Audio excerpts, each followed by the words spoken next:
어떤 교회에 굉장히 봉사도 열심히 하고 아주 믿음이 좋은 권사님이 한 분 계셨습니다.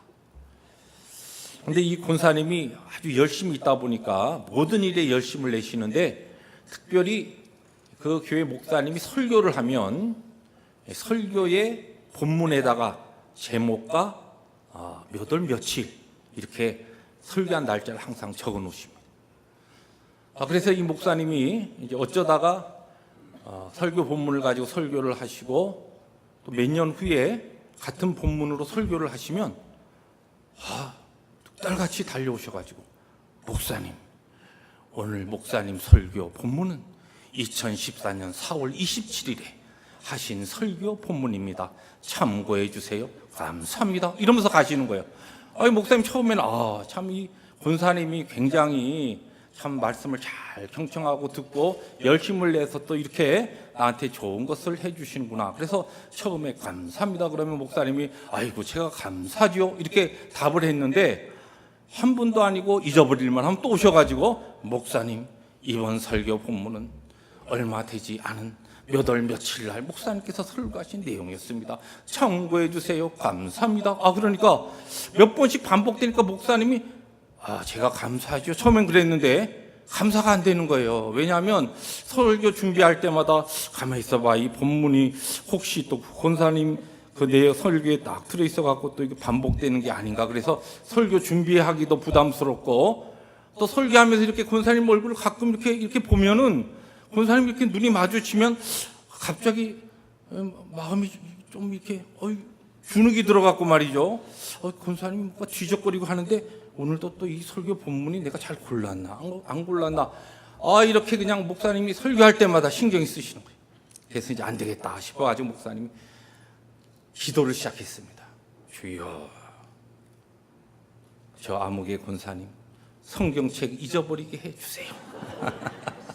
저 성경책을 잃어버려야지 이런 불상사가 계속 생기지 않겠다 싶어서 그렇게 기도를 했는데, 기도를 시작한 지 몇 주가 되었는데 권사님이 그냥 얼굴이 파래셔갖고 목사님 사무실로 쫓아 들어오셨어요. 목사님 왜 권사님 왜 그러세요? 제 성경책이 어디로 갔나 잃어버렸어요. 광고해 주세요. 좀 찾을 수 있게. 목사님 어떻게 했어요? 속으로 할렐루야. 그렇지만 겉으로는 할렐루야 못하고 그러세요. 또 광고해달라니 광고를 해야죠. 묵직한 목소리를 딱 깔고 목사님께서 교회 광고를 했습니다. 우리 김똑똑 우리 똑순이 권사님께서 사용하시던 성경을 잃어버렸사오니 발견하신 분은 지체 말고 권사님께 가져가지 마시고 교회 사무실로 먼저 가져와 주시기 바랍니다. 그렇게 이제 광고를 했는데, 그러면서 속으로 목사님이 그렇게 계속 기도를 했다 그래요. 주여, 주께서 기도에 응답해 주셨사오니 이왕이면 잃어버린 성경책이 찾아지지 않도록 주께서 은혜를 더하여 주옵소서. 그래서 지금까지도 그 권사님 성경책이 안 찾아졌다는 그런 이야기가 있습니다. 여러분, 오늘 제가 이 기나긴 이야기를 왜 드리냐 하면, 오늘 이 설교 본문이 한 주 전도 아니고 1년 전의 내용도 아니고 지난 목요일 날 새벽기도 설교한 본문이거든요. 그리고 여러분, 이 생명의 삶 갖고 큐티하신 우리 교우들은, 아니 목사님 오늘 성경 본문이 지난 목요일 날 한 주 전도 아니고 사흘 전에 본문을 갖고 또 설교를 하시면 어떻게 하시는가. 그리고서 혹시 오늘 설교 마친 다음에 목사님 참고해 주세요. 감사합니다 이러면서 오실 분이 있을까 봐 미리 제가 자수를 합니다. 오늘 성경 내용은 사무엘하 6장 1절부터 11절인데, 지난 목요일 날 우리 큐티 생명의 삶 본문이었고, 우리 새벽에 말씀을 나눈 똑같은 열왕기상 13장에 있는 말씀, 같은 본문이에요. 같은 이야기입니다. 자, 이제 제가 아주 클리어하게 말씀드렸으니까 거기에 대해서는 자꾸만 말씀 듣는 동안 마음의 갈등을 가지지 마시고 말씀에 집중해 주시는 은혜가 있기를 축복합니다. 자, 오늘 이 말씀의 본문은 우리가 잘 알듯이 다윗이 이스라엘의 사울왕을 이어서 하나님께서 통일왕국의 두 번째 왕으로 세우셔서 헤브론에서 왕이 된 다음에 다윗성, 예루살렘 성에 시온성 다윗성이라고 이름하고, 다윗성에서 이제 이스라엘 백성들 다스리기 시작하면서 처음 그가 하나님 앞에 하나님의 뜻에 내가 이 백성들 다스릴 때 하나님 중심, 예배 중심으로 이 하나님의 택한 백성들 잘 다스려야 되겠다라고 하는 그런 중심을 가지고 하나님의 뜻을 찾고, 또한 백성들에게 함께 그 동의를 구하면서 시행했던 여호와의 궤를 다윗성에 옮기는 그 이야기입니다. 아비나답의 집에서 거의 사무엘상부터 쭉 역사를 대충 더듬어 보면 약 한 70년 동안 아비나답의 집에 방치해 있었던 여호와의 궤를 다윗성에 옮겨 오는데, 목적도 좋고 그 뜻도 하나님 앞에 올바랐지만 옮겨오는 과정 속에서 하나님께서 기뻐하시는 방법을 사용하지 못하고 인생적인 방법으로 그냥 여호와의 궤를 모셔오다가 하나님의 징계를 받는 사건이 오늘 우리가 읽은 본문입니다. 우사가 넘어지는 하나님의 궤를 잡으려다가 죽습니다. 그래서 다윗이 그 일로 인해서 너무너무 두려워서, 야, 이거 어떻게 해? 이 법궤, 언약궤를 이 예루살렘 성에 가지고 올 수 있겠는가? 안 되겠다. 그래서 가까이에 있는 오벳 에돔의 집으로 이 하나님의 궤를 메고 갑니다. 그리고 석 달을 그곳에서 지내면서 오벳 에돔의 집과 열왕기 상의 말씀을 보면 그의 소유의 하나님께서 복을 내리셨던 일로 오늘 이 에피소드가 쭉 전개가 됩니다. 우리가 잘 알듯이 본문의 중요한, 사실 이 에피소드의 주인공은 다윗 왕과 여호와의 궤를 옮긴 사건입니다. 그런데 어떻게 보면 이 드라마에 이 조연에 해당하는 두 사람이 등장하는데, 우리가 잘 아는 우사와 오벳 에돔입니다. 우사는 아비나답의 아들이었어요. 성경학자들은 이 우사가 여러 가지 성경의 기록들을 통하여서 이 아비나답의 손자일 수도 있다고 이야기하지만, 그냥 성경이 그냥 우리에게 가르쳐 주는 것처럼 아들로 그렇게 보는 것이 좋습니다. 그리고 적어도 그의 아버지 아비나답의 집에 이 하나님의 궤가 들어온 다음에 70년, 적어도 우사에게 있어서는 성경적으로 볼 때 아주 작게 잡아도 20년 이상 하나님의 궤와 함께 있었던 사람입니다. 그런데 그렇게 오랫동안 하나님의 궤를 자기 집에 모시고 섬기면서 뜻하지 않은 일로 인하여서 하나님의 징벌을 받습니다.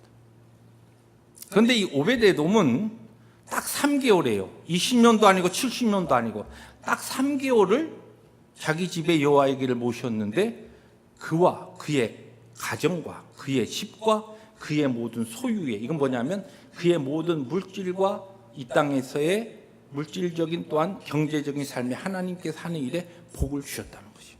영적인 복과 자녀들에게 주시는, 가정에 주시는 축복과 모든 물질적인 복도 오벳 에돔은 받게 됩니다. 여기서 우리는 중요한 질문을 할 수 있습니다. 이 사건이 오늘 우리들이 하나님의 백성으로 택하심을 받고 영광스러운 이 구원의 길을 걸어감에 있어서, 이왕이면 하나님 주신 사명에 따라서 우리 모두에게 공통적인 하나님을 향한 우리의 소망과 기도의 제목이 있다고 한다면, 나와 내 집과 내 소유가 하나님의 복을 받기를 원합니다. 단순하게 영적인 축복, 또 물질적인 복, 물질적인 복만도 아니고 영적인 복, 또 영적인 복만도 아니고 하나님 앞에 그의 사명 위에서 영혼의 물질적이고 필요한 내 이 땅에서의 수고하는 일에 좋은 열매로 하나님께서 역사하신 그와 같은 은혜를 우리들이 경험하기를 원합니다. 그런데 이 우사와 오벳 에돔의 이 두 사람의 이 아주 극단적인 이 지금 성경에 나오는 이 예를 보면서 무엇이 우사로 하여금 하나님의 징계 가운데 들어가게 했고, 무엇이 오벳 에돔으로 하여금 하나님의 복 가운데 들어가게 했는가? 이것이 오늘 말씀의 주제요 질문입니다. 그래서 오늘 설교 제목이 나는 우사와 오벳 에돔 중에서 어느 쪽인가? 어느 쪽에 가까운 모습으로 오늘 신앙생활하고 내가 믿음 생활하고 있는가? 이것은 달리 표현하면 내가 오늘의 신앙의 삶이, 오늘 내가 예수 그리스도를 믿고 하나님을 섬기며 살아가는 오늘의 내 이 믿음의 삶이 하나님으로부터 꾸지람 듣고 징계받고 혼나는 그 일에 가까운 모습으로 지금 내가 신앙생활하고 있는가, 아니면 하나님께로부터 은혜와 복을 받는데 가까운 모습으로 신앙생활하고 있는가, 그 질문입니다. 오늘 말씀을 통하여서 세 가지로 여기에 대한 해답을 찾아보려고 합니다. 첫 번째, 이제 먼저 우사라고 하는 이 인물을 통하여서 첫 번째 우리들이 만날 수 있는 중요한 교훈은, 이 우사는 하나님에 대한 경외심을 잃고 있었던 이 결정적인 문제로 인하여서 하나님의 징계를 받게 됩니다. 오늘 우리가 읽은 본문 말씀에 6절입니다. 우리 천천히 한번 읽지요. 함께 읽습니다. 시작. 그들이 나곤의 타작마당에 이르러서는 소들이 뛰므로 우사가 손을 들어 하나님의 궤를 붙들었더니, 하나님의 궤를 지금 수레에 옮겨서 다윗성으로 가져가는데 갑자기 나곤의 타작마당에 들어와 가지고 소들이 뭐 영문 없이 그냥 갑자기 뛰는 것이에요. 그러니까 수레에 실었던 언약궤가, 곱궤가 넘어지려고 하는 겁니다. 하나님의 임재가 상징되는 언약궤가 넘어지니까 당연히 그의 이 아비나답의 한 아들이었던 아요는 앞서가고 우사가 아마 옆이나 뒤에서 서서 지금 수레를 몰고 가는 것이, 그리고 3만의 군대가 그 앞뒤로 쫙 아주 멋진 그와 같은 행진을 지금 하고 또 여러 가지 악기를 불면서 지금 하는 겁니다. 얼마나 지금 대단합니까? 근데 이게 뛰니까 당연히 하나님의 궤가 넘어지면 되겠어요? 안 되지. 그래서 손을 뻗어서 하나님의 궤를 넘어지지 않게 받친 거예요. 그런데 하나님께로부터 징계를 받았다. 여기 바로 이어서 7절이 뭐로 이야기하냐면, 오늘 본문이 여호와 하나님이 우사가 잘못함으로 그랬어요. 어떤 성도님이 본문을 가지고서, 아니 목사님, 우사가 왜 잘못했습니까? 그러면 하나님의 궤가 확 넘어지도록 내버려 둬야 됩니까? 넘어지면 안 되니까 붙잡은 거 아닙니까? 왜 무엇이 잘못된 것입니까? 그렇게 질문합니다. 많은 분들이 이 문장의 이 부분에 있어서 의문점을 가집니다. 여러분 어떻게 생각하세요? 근데 여기 중요한 것은 처음 진행될 때부터 다윗이 물론 하나님께서 내신 방법대로 고아세 자손들이 하나님의 궤는 어깨에 메고 운반하게 되어 있어요. 그 방법도 따르지 아니하고 수레에 옮겨서 지금 진행하는 것도 문제였지만, 이 모든 과정 속에서 다윗이 처음에 이 문제를 소홀히 했든지, 아니면 이 문제를 옮기는 과정에서 아비나답과 그의 자녀들, 다시 말해서 아요와 우사가 이 문제를 잘못 적용했는지 모르지만 시작부터 지금 잘못 이것이 진행되고 있는 것이. 그러다 보니까 하나님의 그 궤를 옮기는 이 과정 속에서 잘못 이것을 소홀히 진행되는, 가볍게 진행하고 있는 이 모습 속에서 이미 우사는 하나님에 대한, 하나님의 임재를 상징하는 이 하나님의 궤를 향하여 거룩한 두려움이 이미 없어졌다는 것이에요. 그리고 그러다 보니까 넘어지니까 아무런 거기에 대해서 생각 없이 그냥 하나님의 궤를 자기가 덥석 잡았다는 것입니다. 단순하게 넘어지는 하나님의 궤를 넘어지는 데서 방지하기 위해서, 막기 위해서 안전상 붙잡은 그 자체가 아니라 하나님의 궤에 대한 아무런 경외심과 두려움이 없이, 거룩한 두려움이 없이 하나님에 대한 바른 그의 태도가 준비되어 있지 않는 상태에서 그가 그냥 순간적으로 본능적으로 그 일을 할 때 하나님께 이것은 하나님의 거룩을 훼손하는 일이었고 하나님께서 보실 때 잘못된 것이었다는 말씀입니다. 오늘 우리가 살고 있는 이 시대를 가리켜서 경외심이 사라진 시대라 그렇게 많이 이야기합니다. 그 이유를 권위가 사라지고 있기 때문에 하나님에 대한 경외심이 같이 사라지고 있다. 여러분, 권위주의를 탈피한다라고 하는 그와 같은 미명하에 권위주의로 인하여 받은 상처를 우리들이 극복하기 위해서 다 좋은데 권위를 한꺼번에 버리는 시대가 오늘 우리가 살고 있는 시대라는 것입니다. 그러다 보니까 조심스러운 대상이 점차 줄어듭니다. 대신 친하다는 생각으로 편하게 대합니다. 전에는 조심스럽게 대하던 그 상대를 편하게 대합니다. 편하게 대하다가 가볍게 대하고 가볍게 대하다가 무례하게 대합니다. 이것이 현대 사회가 가지고 있는 삶의 문화입니다.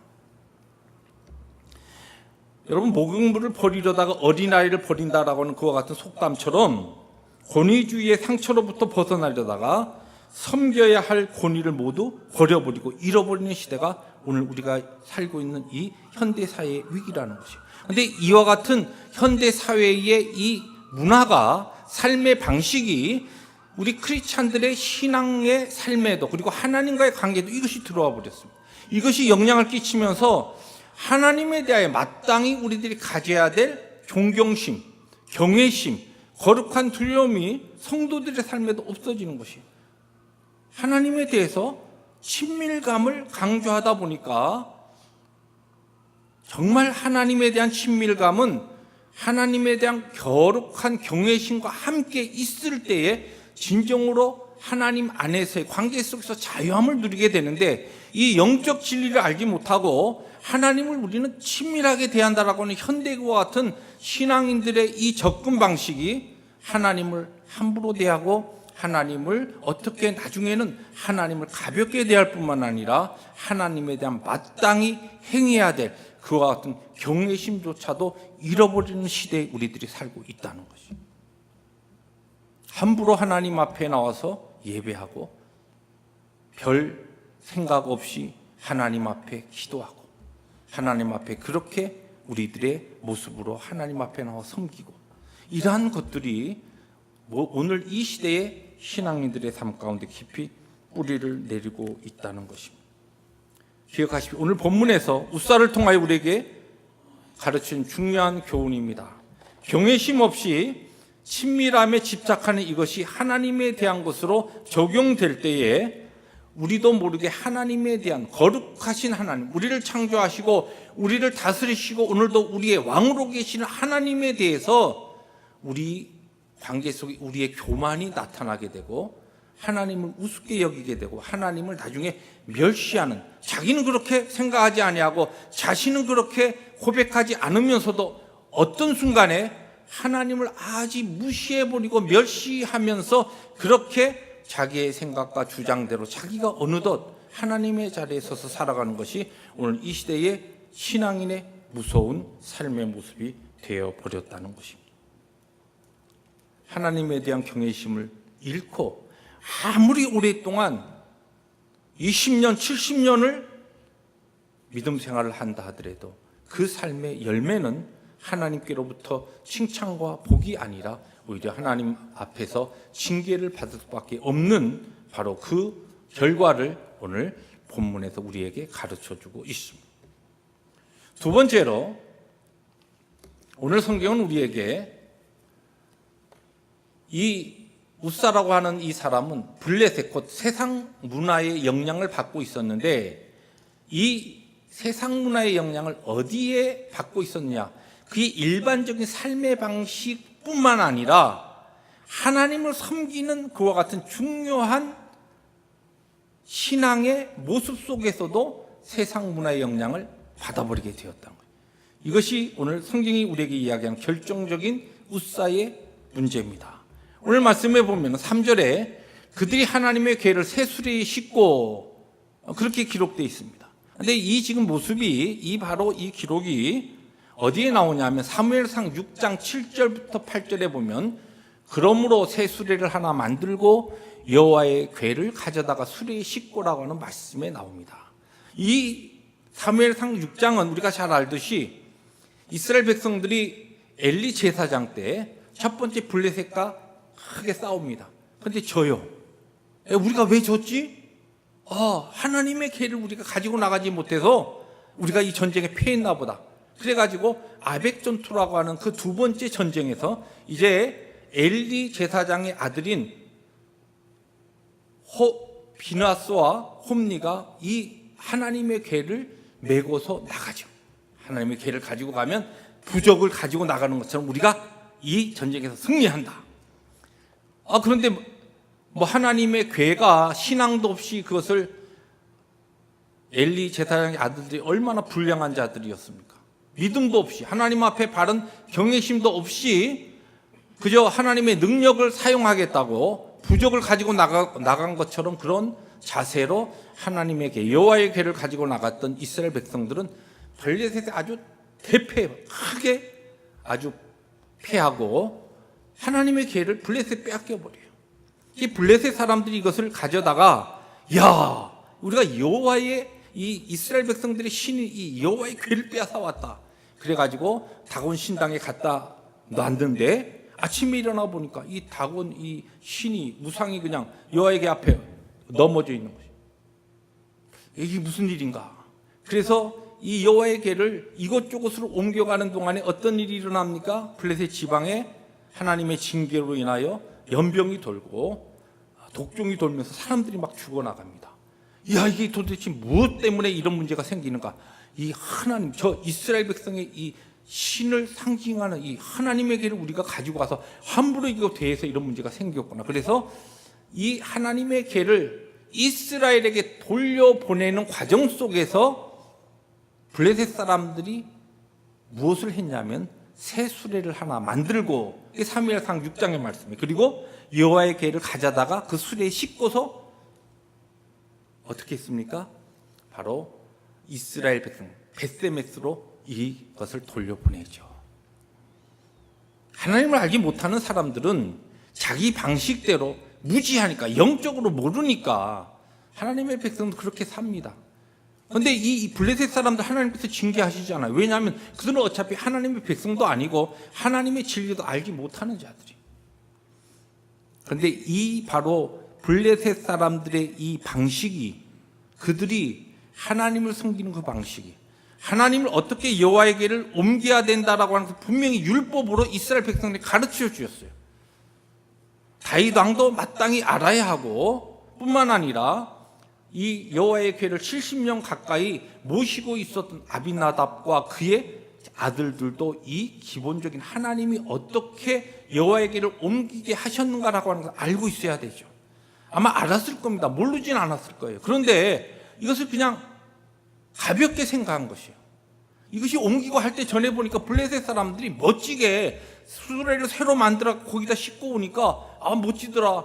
이왕이면은 이 3만의 군대가 동원되고 하는데 새롭게 이제 이스라엘의 왕이 된 다윗 왕의 좀 이렇게 폼도 날 겸 해가지고 연주하면서, 또 그들은 아마 그렇게 생각했을 거예요. 하나님 앞에 영광도 들고 막 멋지게 하나님을 찬양하면서 그러면서 이 새 수레에 좀 멋지게 그렇게 옮기자.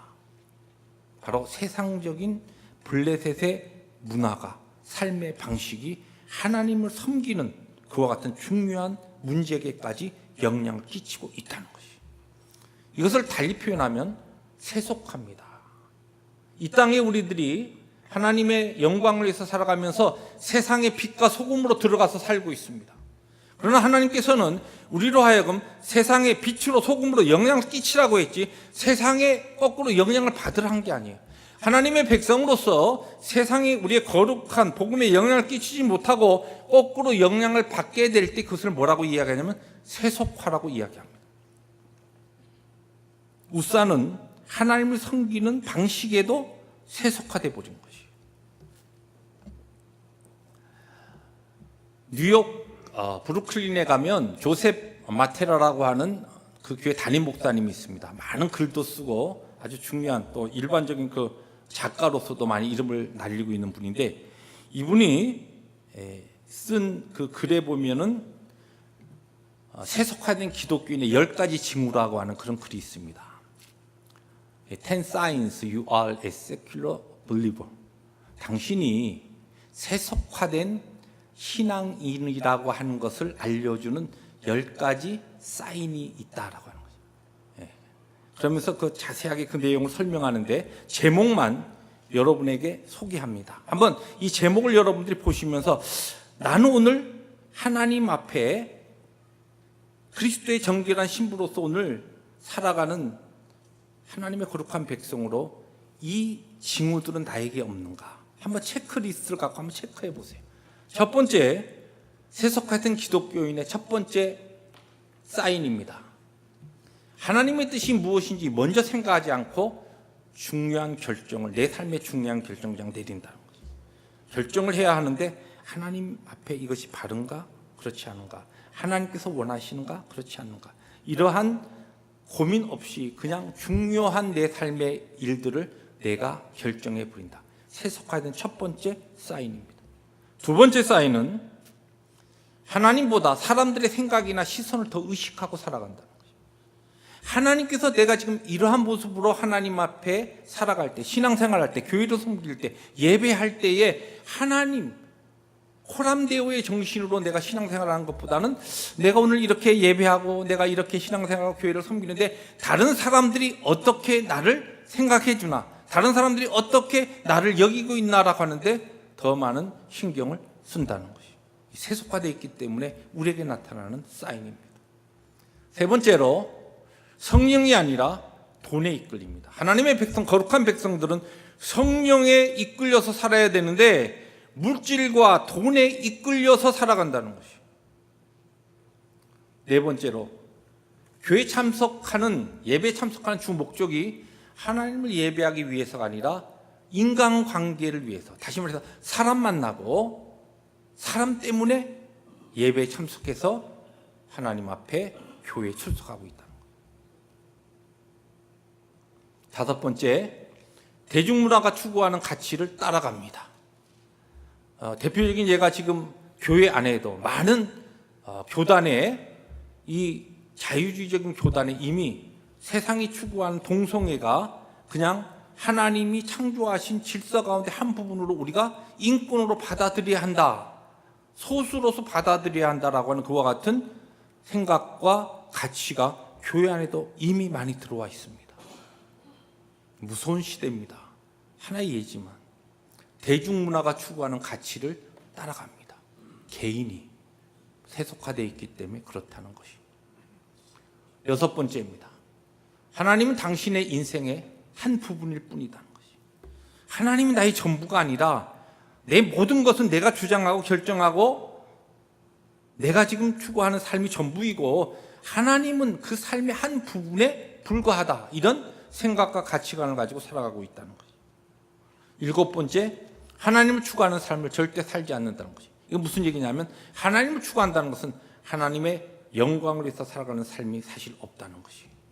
내 명예와 내 이름과 내 감정과 내 기쁨과 행복만을 위해서 살 뿐이지, 그것을 위해서 하나님이 필요해서 내가 오늘 신앙생활하고 교회생활을 할 뿐이지 하나님의 영광을 위한 것은 생각하지 않는다는 것이. 여덟 번째입니다.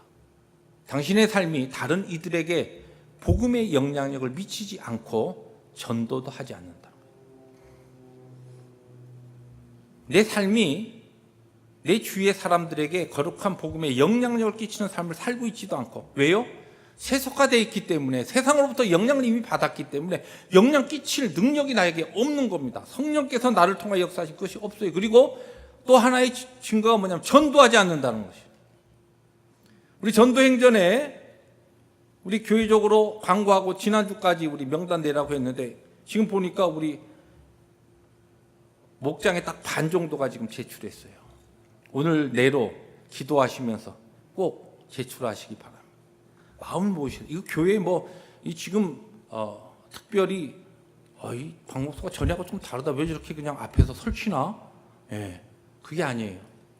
우리 모두가 하나님 앞에, 예, 우리들이 열심을 내서. 왜냐하면 이것이 전도를 통하여서 하나님이 나에게 공급하신 거룩한 힘과 능력을 체험하면서 세상을 향하여, 세상에 영향을 받는 것이 아니라 세상을 향하여 영향을 주는 자로 살 수 있기 때문에 전도는 우리에게 있어서 너무나 우리의 신앙의 삶에 빼어놓을 수 없는 중요한 부분이라는 것입니다. 아홉 번째는 제자를 삼지 않는다. 교회 생활하면서, 신앙 생활하면서 한 번도 교회 내에 연약한 자들을 위해서 기도하고 돕고 그들에게 신앙적인 조언을 하면서 세우는 일을 관심도 없고 해본 적도 없다는 것이에요. 이것은 주님께서 지상명령으로 제자 삼으라고 하는 그 말씀을 순종하지 않는 중요한 우리 하나님의 백성으로서의 또 그리스도의 제자로서의 사실은 죄의 문제라는 거죠. 세속화되기 때문에 그러한 것을 할 수도 없고 그냥 교회 출석하면서 내가 교회 지금 나가서 자리에 한 자리 내가 지금 이렇게 텅 비어 있는 교회에 자리 하나 채워주는 것만도 감사하게 생각하시오. 이런 생각을 가지고서 교회 생활하고 있다는 거예요. 하나님께서 우리를 부르셨을 때는 내가 하나님 앞에 설 때까지 여러분 진정으로 여러분의 개인의 신앙의 삶 가운데 제자 삼는 일이 여러분에게 있습니다. 연약한 자들을 위해서 기도하고 그들을 돕고 그들을 세우는 일이 우리에게 있어야 한다는 것이에요. 주님께서 그것을 우리에게 명령하셨어요. 마지막으로 재정에 있어서 성경적 청지기 정신을 가지고 있지 않다는 거죠. 재정 관리를 보면 안다는 거죠. 어떻게 하나님께서 나에게 주신 물질을 사용하느냐라고 하는 것을 알 수 있다는 거예요. 이 사람이 얼마만큼 세속화된 사람인가 아니면 정말 경건을 추구하는 세상을 향하여 영향력 끼칠 수 있는 사람인가. 지난 금요일 날 천국 백성의 물질관에 대해서 저희들이 말씀을 나눴습니다. 우리의 신앙에서 너무너무 중요한 사실이라는 것이에요. 기도가 성경 주제 가운데 전체적으로 한 500회 이상 나오고 믿음이라고 하는 주제가 500회 이상 나오는데 재물과 물질과 관계된 가르침이 2000회 이상 나옵니다. 무슨 얘기냐면 그것만큼 우리의 신앙생활과 우리의 물질을 어떻게 내가 재물관을 가지고 살아가느냐라고 하는 것이 너무나 밀접한 관계를 맺고 있다는 것입니다. 하나님 앞에 오늘 여러분에게 주신 물질을 어떠한 생각과 어떠한 관점을 가지고 하늘나라에 싸우면서 살아가고 있는가라고 하는 것이 우리의 신앙생활에 있어 내가 얼마만큼 세속화되어 있는가 아니면 세상으로부터 내 자신을 거룩하게 지키는가라고 하는 중요한 문제라는 것입니다. 우리 난가지 펠로시계 교우들은 블레셋의 영향을 받지 않는, 다시 말해서 세상의 영향을 받지 않고 세상에 영향을 끼치는 능력 있는 주의 제자들로 살아갈 수 있기를 주의 이름으로 축복합니다. 마지막입니다. 앞에 두 가지는 우사에 대한 관점에서 말씀을 생각했습니다. 이제 오벳 에돔의 관점에서 보면 하나님의 섭리를 이해하고 사명에 순종했다라고 하는 중요한 바로 이 사실을 오벳 에돔의 삶에서 찾아볼 수가 있습니다. 오늘 말씀에 보면은 11절 마지막 절에 이런 말씀이 나오죠. 여호와의 궤가 가드 사람 오벳 에돔의 집에 석 달을 있었는데 여호와께서 오벳 에돔과 그의 온 집에 복을 주시니라. 근데 그 앞절에 보시면 다윗이 여호와의 궤를 옮겨 다윗성 자기에게로 메어 가기를 즐겨하지 아니하고 갓 사람 오벳 에돔의 집으로 메어 간지라. 물론 다윗이 혼자 메어 간 게 아니에요. 사람들 시켜서 메어 갔습니다. 이 방법과 모든 것이 틀려서 하나님께로부터 내가 이거 지금 원치 않는 일을 내가 잘못했구나. 그래서 너무너무 무서우니까 두려우니까 가까이에 있는 오벳 에돔의 집으로 고라 자손이었고 고아 자손의 한 사람이었던 오벳 에돔의 집으로 가까이에 있는 바로 이 여호와의 궤 하나님의 궤를 관리할 만한 자격이 있는 사람을 소문해서 그에게 보낸 거예요. 오벳 에돔이 본인이 자청해서 받은 게 아닙니다. 성경을 잘 보시면. 그런데 중요한 것은 오벳 에돔이 적어도 왜 지금 이 사건이 일어났고 왜 이러한 일들이 이렇게 진행되고 있는가, 하나님께서 왜 이 하나님의 궤를 자기 집으로 지금 보내고 있는가라고 하는 그 자기 삶에 대한 여호와의 궤 이 사건과 자기와의 관계된 사명을 그는 알고 있었다는 거죠. 하나님의 궤는 믿음으로 잘 모시면 절대로 저주가 아니라 복의 바로 그 근원이 된다라고 하면서 알고 있었어요.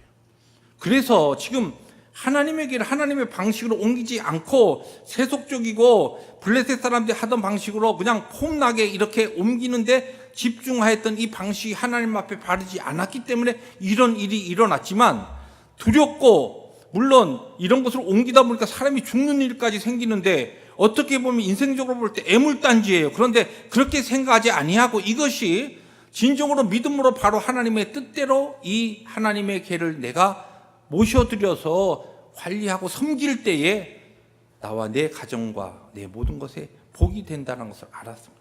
그것으로 끝나지 아니하고 이 복을 자기의 삶을 통하여, 자기 가정의 삶을 통하여 증거하는 것이 하나님의 뜻이라는 것을 알았어요. 오늘 말씀의 뒷부분을 쭉 읽어나가서 11절부터 계속 읽어나가시면은 이 오벳 에돔의 집에 복을 주신 것이 소문이 납니다. 그리고 다윗 왕까지 그 이야기가 들려서 다시 다윗 왕이 두 번째로 제대로 하나님의 방식대로 여호와의 길을 옮겨갑니다. 이 오벳 에돔이 단순히 복 받는 거, 야 이거 모시니까 복이 오네. 조용해. 이거 복단지를 이거 잘못 우리가 갖고 있으면 복 계속 받을 텐데, 야 소문 내지 마라. 그러지 아니하고 하나님께서 그들이 바른 믿음과 바른 하나님의 뜻대로 여호와의 궤를 모셨을 때 하나님이 주시는 복을 그들이 삶을 통해 선포하고 이야기한 거예요. 소문을 낸 거예요. 그러니까 다윗 왕까지 들어간 겁니다. 여러분, 우리는 이 땅에 살아가는 동안 하나님께서 우리에게 때에 따라서는 힘들고 어려운 일, 원치 않는 일, 부담스러운 일, 두려운 일을 우리에게 허락하실 때가 있습니다. 오벳 에돔에게 옮겨왔던 여호와의 궤처럼. 그러나 하나님의 모든 섭리가, 우리에게 행하신 하나님의 모든 손길들이 우리를 복주시고 우리의 삶을 통하여 하나님께서 영광 거두실 뿐만 아니라 합력하여 선을 이루신 하나님의 뜻 가운데 이루어지는 하나님의 주권적인 역사라는 것을 기억하시고 믿고 이 모든 일을 통하여 하나님의 사명에 내가 순종하겠습니다. 이것을 통하여 하나님의 영광과 하나님의 뜻을 내 삶을 통하여 많은 사람들에게 나타내기를 원합니다. 그런 중심을 가지고 하나님의 모든 행하시는 일에 긍정적으로 적극적으로 순종해 나갈 때 그와 같은 자에게 하나님께서 놀라운 복과 은혜를 그의 자손들과 가정과 또한 그의 소유에 허락하신다는 말씀입니다. 사랑하는 성도 여러분, 우리는 하나님의 은혜로 구원받고 사명을 위해 살아가는 하나님의 백성으로 이 오벳 에돔처럼 우리 가정과 소유에 복을 받고 살기를 누구나 원합니다. 저도 그것을 원하고 우리 모든 성도들도 그것을 원합니다. 그런데 오늘 성경을 우리가 얼마나 오래 하나님을 섬기고 믿음 생활을 하였는가 그것이 중요한 것이 아니고 하루, 한 주, 한 달, 1년을 하나님을 섬겼어도 어떤 자세와 태도로 믿음 생활을 하고 있는가가 중요함을 우리에게 가르쳐주고 있습니다.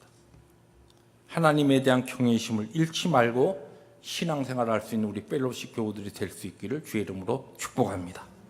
세속화되어가는 영적 위기 속에서 정결한 그리스도의 신부로 영적 성결함과 거룩을 지켜나갈 수 있는 우리 모두가 될 수 있기를 원합니다. 마지막으로 나에게 주어지는 모든 일들에 믿음으로 반응하여 하나님의 섭리 가운데 나에게 주어진 환경 속에서 사명을 이루며 살아가는 사명자들, 우리 펠로십 교회 모든 교우들이 될 수 있기를 원하는 것입니다. 이러한 삶이 9월이 시작되는 이 첫 주일에 우리 펠로십 교회에 속한 우리 모든 교우들의 삶 속에 힘있게 뿌리 내리시기를 우리 주의 이름으로 축복합니다. 기도하십니다.